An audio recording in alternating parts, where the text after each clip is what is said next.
Actually, I was one of the people that started the Minnesota Farmers Market Association in the 90s. We were diligently sitting in the bar, drinking our Coca-Cola after a Minnesota, or MFVGA meeting, Minnesota Fruit and Vegetable Growers, and we kind of decided we needed to do something statewide. So that's what this kind of came up as. Up until the last couple of years, we've basically been a volunteer organization. Now we've hired Cassie Zeman, who's our operation manager, and she works part-time from her home. She also runs Simple Harvest Organic Farms, a poultry and animal farm here in the southern part of the state. So we're a nonprofit, but we're a 501c6. And the difference between a 501c6 and a 501c3, our Bemidji market's a 501c3, you have to give up and take. A 501c6 is a nonprofit in the fact that all our profits and everything, we can take grants and everything else, but the give and take is we can influence political policy on the state, federal level, or local level. But if you donate money to us on the individual basis, it's not tax deductible. The 501c3 is the opposite. We cannot influence public policy. Individuals can, but they can't do it under the name of the market. But any money that's donated or is completely tax-free to from the donor, so you can write it off in your income tax.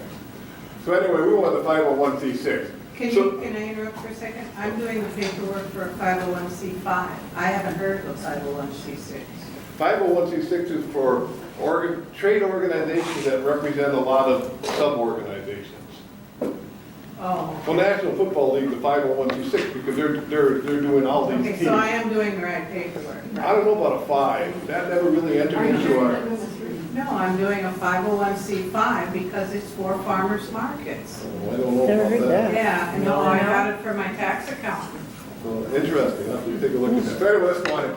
So what do? We started out as education. We do fall and spring all-day conferences, usually in the St. Cloud area. We kind of try to get involved with these. We do a big spring conference here, which is actually coming up March 20th at the American Legion in Wade Park. We have a lot of services to members. One of the big ones is insurance, and we'll get on that here. We have an awesome website that gives a bunch of detail on farmers markets, has our farmers market manual on there. And we have, we've been very fortunate over the past 15 years to land a lot of big grants that have helped with a lot of programs. We actually initiated the EBT program for the state. We started out with 8 pilot markets, and the first pilot was a disaster. Then a few years later, we got another grant. I don't know why they gave it to us, but anyway, we tried it with another 8 markets, and we're relatively successful. And then MDH, Minnesota Department of Health, came in with USDA with us, and they're kind of funding on a tri basis what we're actually doing now. So anyway, we're been involved with public policy. We have a really strong board that get involved in some things. I just want to talk a little bit about our insurance.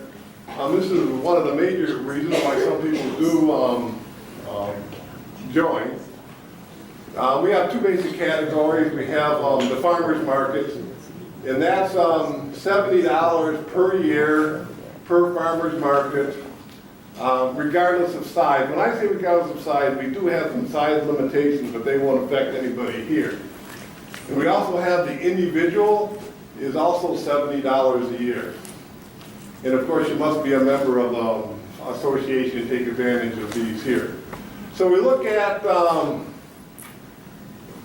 2 basic categories for insurance. The farmer's market insurance is $180 per year per market for $2 million of coverage or $5 million total. And again, that market must be a member of the Minnesota Farmers Market Association. Now, the trick here is that covers everything that you sell, slip and fall, product liability, and that for the market. Now, that doesn't take you off the hook as an individual from a legal standpoint.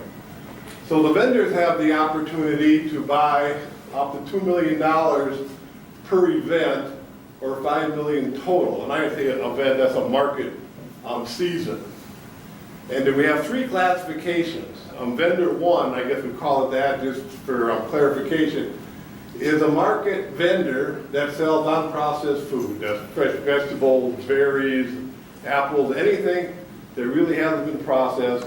That's $80 a year for your $2 million for the season, a one-time payment. Okay, now if you're going to sell processed and unprocessed food, that moves up to 110.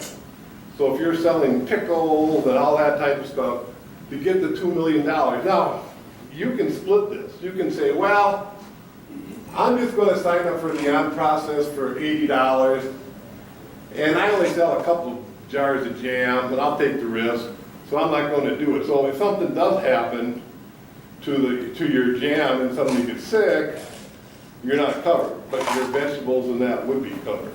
Okay. And vendor three is more expensive. It's everything above plus crafts. And I know a lot of you are thinking, well, gee, when you cried, how come it costs so much money to insure these crafts? I took the best care of them, they look nice, I varnished them. And I about fell over when we started meeting with the insurance people to get bids on this about 6-7 years ago, if they'd be interested in carrying the market. And their comment was, when you buy a dozen of sweet corn, there's three things that are going to happen. One, you're going to eat it right away. Two, you're going to eat it and you're going to get sick. Or three, you're not going to eat it in time and you're going to throw it out.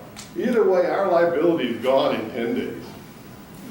Now, if somebody builds a chair, and Mr. Rasmussen is sitting in it 5 years later, and it cracks down the middle and he breaks his tailbone, and it's proven that the person that manufactured it did a very poor job, and I'm not a chair manufacturer, I'm just using this as an example, basically that insurance company is liable for 7 years.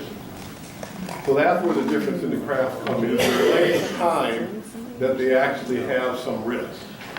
Again, you can split that if you just have a craft or two. You don't have to take out the craft insurance if you just want to be liable yourself. So you have some options there. Any question on insurance whatsoever? What if you just have craft? And then you have to go to $150. And okay, then the other one is, what if you sell wild food, meaning foraged food, not necessarily mushrooms, and that's a whole other world, but fiddleheads and, or just some, Berry, that type of stuff. Yeah, wild. Yeah, that's considered non-processed foods. Is it? Okay. Yeah, so you could be okay under that. And what about salves and beauty products, that would be considered art too, that would just be the 150 also? Okay.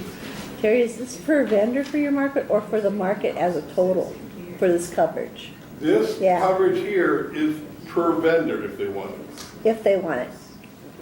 Can the market take out something insurance like this? The market is That already, $180,000? the $180 per the Oh, market covers the market as a whole. So if somebody gets sick or gets hurt on a craft, the first thing they're going to do is they're going to sue the whole market and the vendor.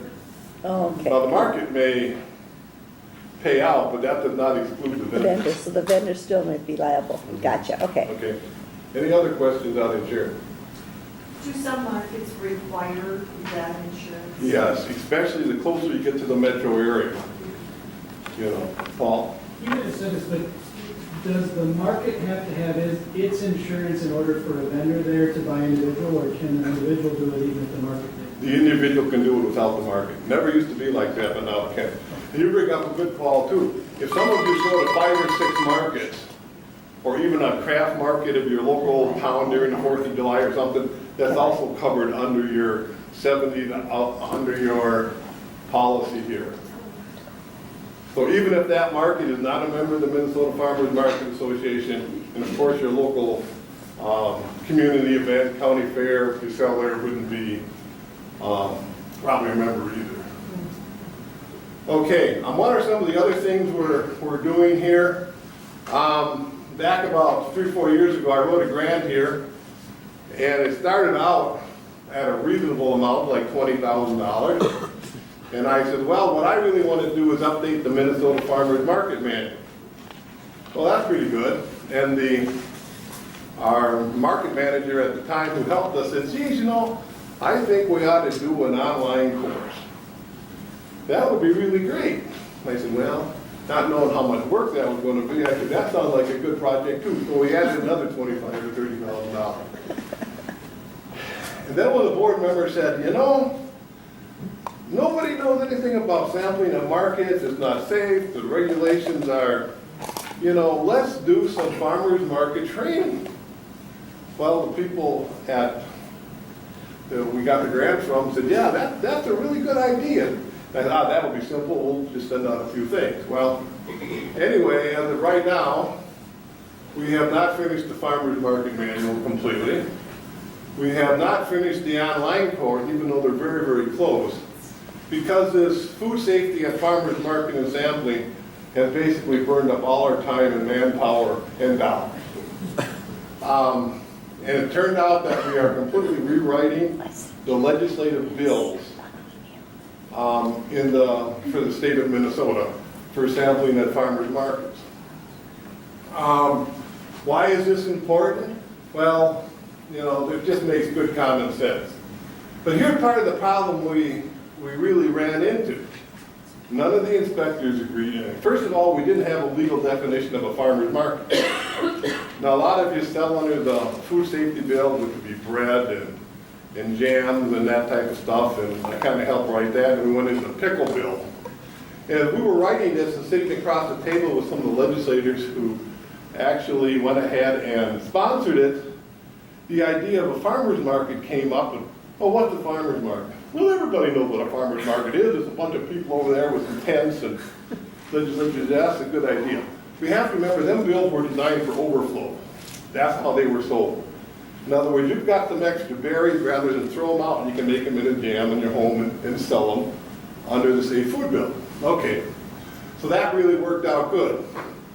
Then about 2 years later, people start abusing the bill and basically said, well, I'll just sell some here in my home and I'm not going to label them. And so the next thing we know, the phone started ringing off the hook from the Department of Ag inspectors.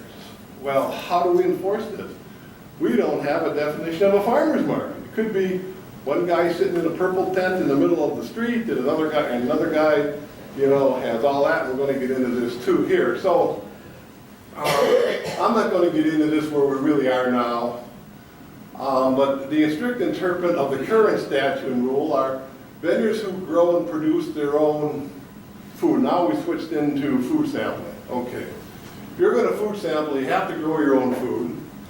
And if you make potentially hazardous food, which would be more the pickle food, and we're protected under the Constitution to be able to do this at farmers markets, but we're rolled into the other food producing bodies or organizations. And you have to get tons of licenses and that type of stuff, and it just didn't go over. So I'm not going to get into a bunch of the issues. There was several of them here. If you added salt to a tomato, was it a prepared food? You know, you could go on and on and on, and I'm not going to do that. So we met monthly for the past year and a half with Minnesota Department of Agriculture, Minnesota Department of Health, several other ones here. And we decided we needed 4 tests as we go ahead and make up regulation. And being a science guy and a research person, I was the one that really kind of helped push at least some of these here. The statistics and the rules have to be based on science and not politics. In other words, can you prove that something sporulates and causes food damage at a temperature? Well, if you can't, you better not put that in regulation, okay? They have to work equally throughout Minnesota, just not in St. Paul or Baudette or Bemidji. And we have to minimize all unintended consequences. And of course, most important, we have to end up with a safe food product at the farmer's market. Now, what did we really learn? Well, we really learned that working with all these agencies, people are committed to what they do. They may not understand the whole picture. At that time, we didn't understand the whole picture. We actually learned some of us did, of what it takes to propose a bill, working with state representatives and senators.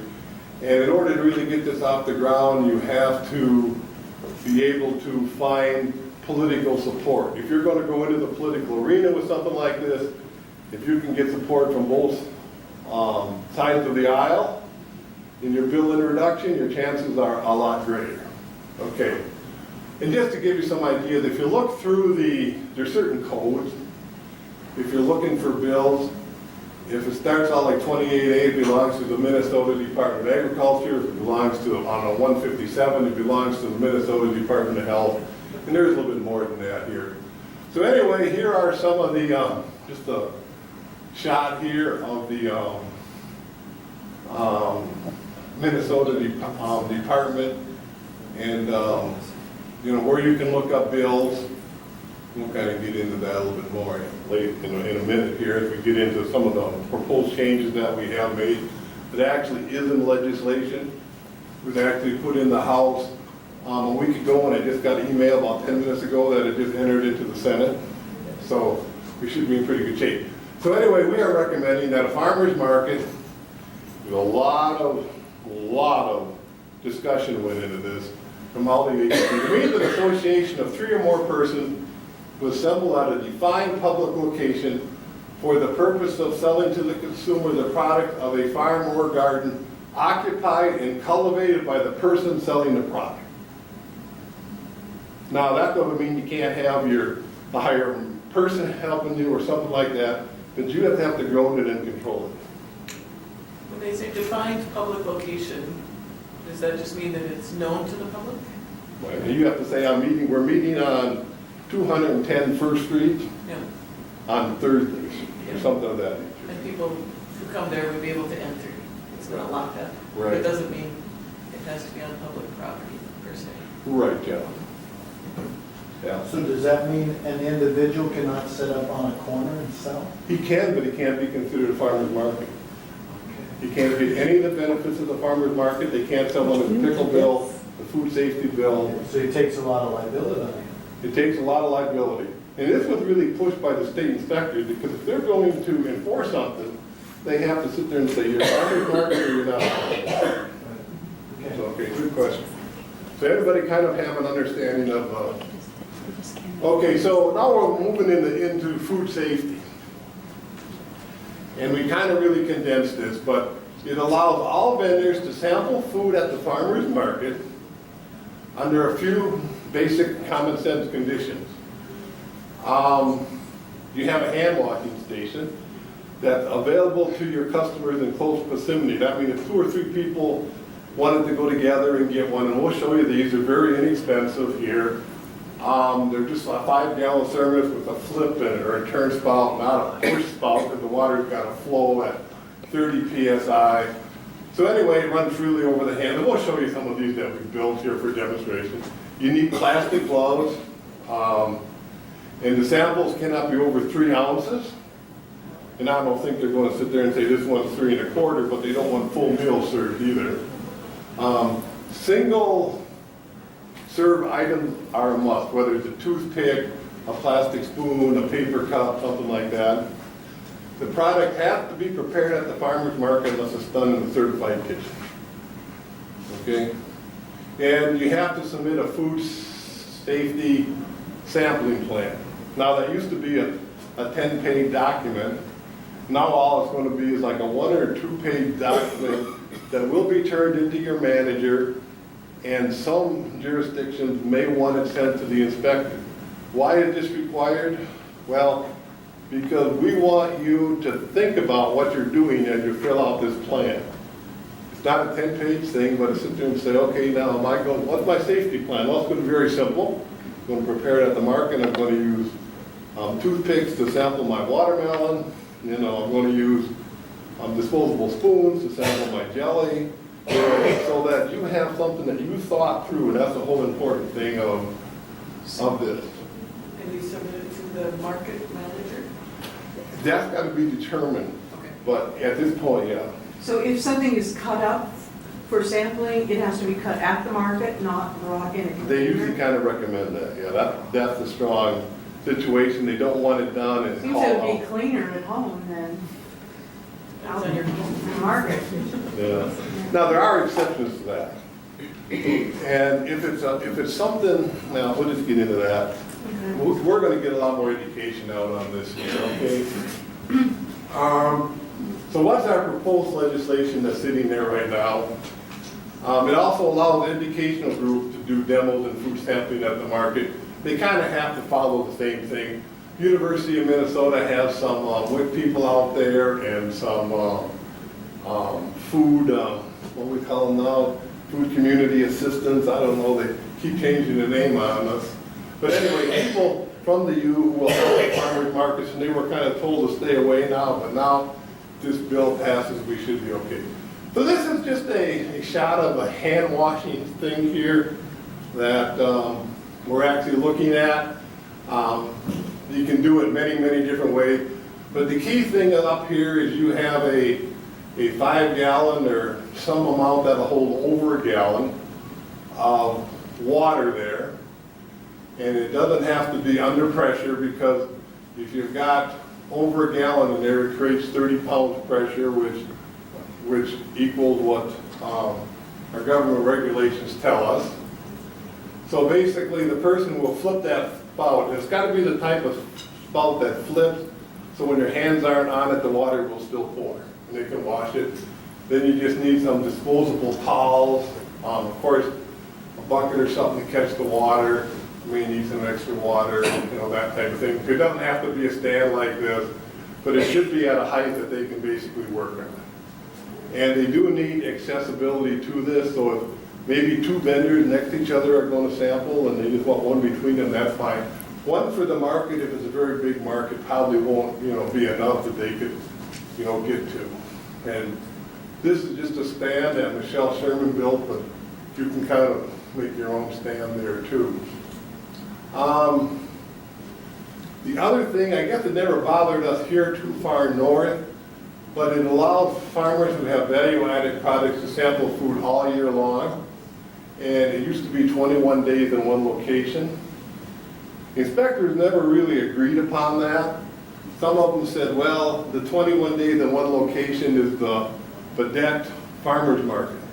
Next one say, well, if you move over 3 feet, that's another location, you can go another 21 days. So anyway, they're in, it allows people who have specialty products, maybe cheeses, meats, bacon, that type of stuff, to sell all year long.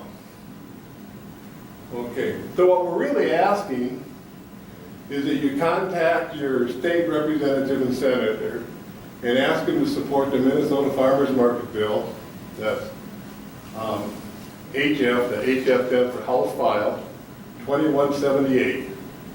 Because this bill gives us 2 things. It gives us food safety sampling to happen at farmers markets, and also gives farmers markets a definition. It's all part of one bill. So that's to me extremely important too. And I just got an email a few minutes ago, basically stating that it's been introduced in the House by Senator Lordy under Senate File 2060, Senate File 2060. So try and get a hold of your legislators, House and Senate, and first go home and read the bill. Very, very simple. It's not 25 pages.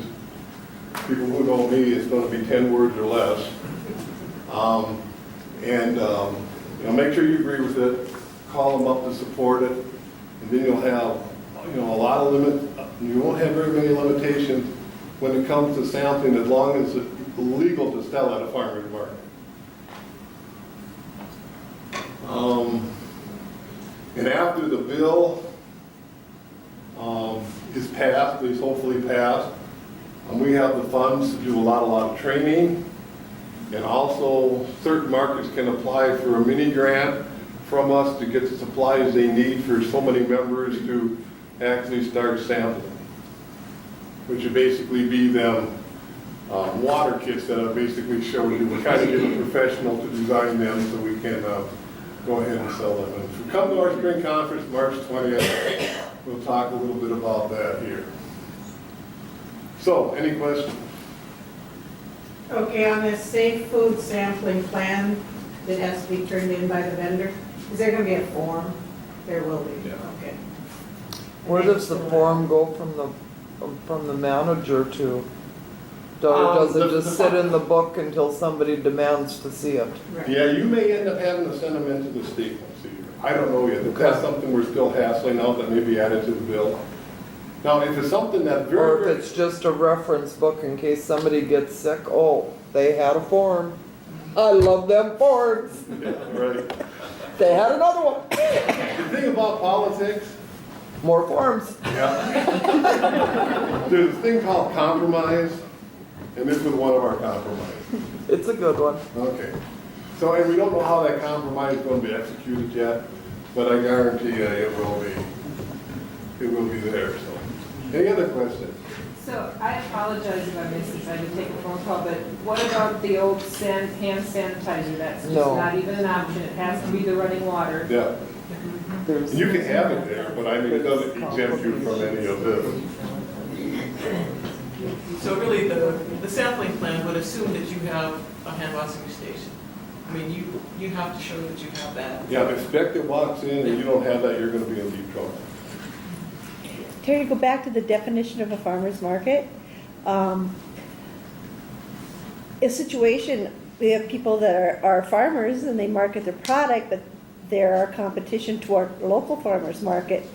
They are on private property, That was my question too. you know, with the state, are they still allowed to sell that way? You can sell that way. A farmer's market can be on private property. Okay. But Yeah, But if they have to have three, Not one person, you have to have three they have You have to to be have three three people? vendors. vendors, Okay. at least three vendors that are there most of the time. If somebody gets sick and you got two, yeah.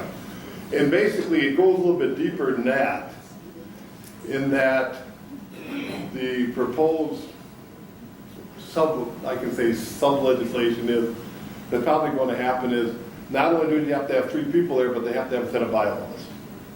So three people can say, next Saturday at 2 o'clock, we're going to meet on the Joe's gas station itself.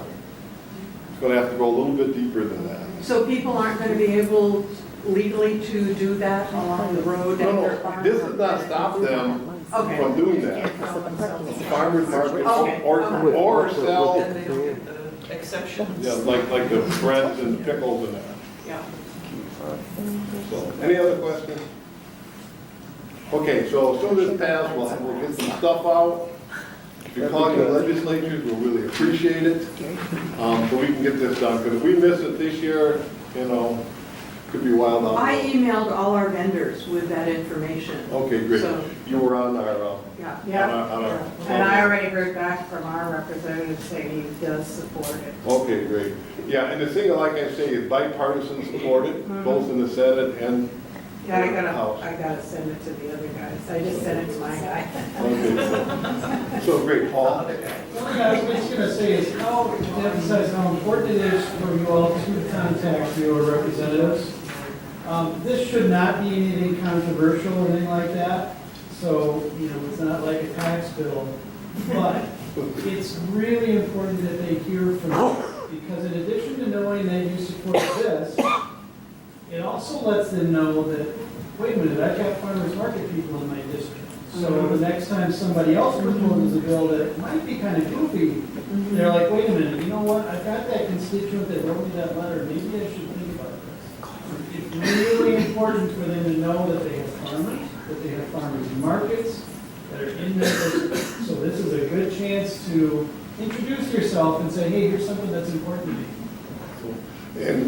And I appreciate that, Paul, and just to elaborate that, there are goofy people out there, maybe that's not politically correct to say this, who have introduced bills, even though they haven't been carried forward yet, to do stuff like, you can sell $50,000 worth of pickles and bread with no label. Oh, good Lord. Well, you know, there hasn't been senator or legislature carry that forward yet. But, you know, so you want to make sure. The other thing is we are a very small number of people. You add up all the markets that we have in northwest Minnesota and out of all the vendors, you know, we're a small group, so it's important that every one of us at least drop your legislative people an email. Any other quick questions? Yeah, I'm ready to turn it back to Liz. Okay, thank you. Thanks, Terry.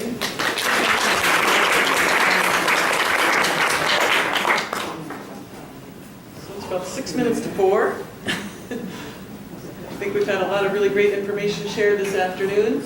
If you have any particular questions, if there's something that you just want to ask any of the speakers, this would be a good time to do that. I'm also going to call Tammy up to, can you help me with door prizes? We should actually make sure Linda's in here. This was her idea. Linda, Yes, ma'am. will you help with door prizes, please? Oh, mine's in my purse.